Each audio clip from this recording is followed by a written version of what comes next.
A gentle embrace, warmth radiating from a protective figure, is what I had long imagined the feel of a mother's love to be.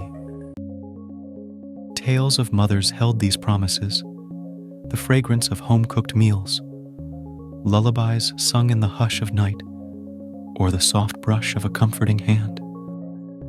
Yet, these depictions only added to my agony because my reality was a far cry from them. The hands that should have cradled me instead constricted around my throat, robbing me of breath. Those fingertips, which should have drawn circles on my back to soothe my fears, dug into my skin, causing blinding pain. As the world grew fuzzy, her towering form cast a dark shadow over me. Her voice, once imagined to be sweet and comforting, now spewed venom with every word she said. Useless, worthless, unloved. As she yelled and screamed, the spittle from her mouth sprayed onto my face, each droplet a marker of her disdain. Though I had heard her speak countless times throughout the years, this was the first time her words felt sharp, cutting deep into my very soul. "I never wanted a son," she hissed, her face contorted with rage. "I never wanted you. I despise everything about you. Just stop breathing. Drop dead. You are a parasite." The cruel weight of her words bore down on me, even heavier than her physical grip. The love, care, and warmth a child expects from a mother were absent. Instead, all I felt was an overwhelming, choking void. A void filled with hatred, resentment, and bitterness. And at the center of it all was me, struggling to understand, desperate for a shred of love or acknowledgement. The pressure on my neck increased, each squeeze pushing me closer to unconsciousness.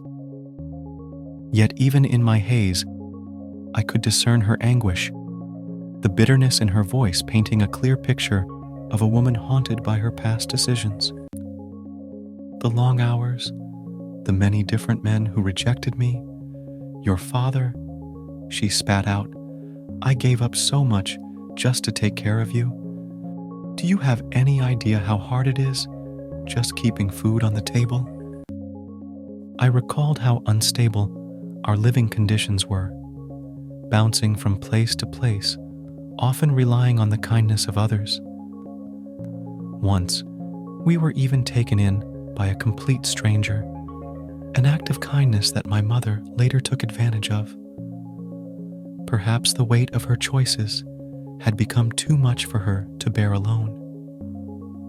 The bitterness of life, combined with the guilt and regret from the paths she took, bubbled over in this moment of cruelty. Despite the pain and the fading of my senses, I wished I could have been her solace, the one to take away her burdens. The irony wasn't lost on me. Here I was, her child, wanting nothing more than to comfort and help her, even as she was trying to extinguish my very existence. As my vision blurred and my strength waned, I mustered up the last of my energy to smile at her.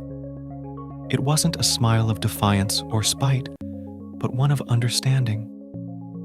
Maybe, just maybe, in that fleeting moment, she saw not the burden she believed me to be, but the son who still, despite everything, loved and wanted to understand her.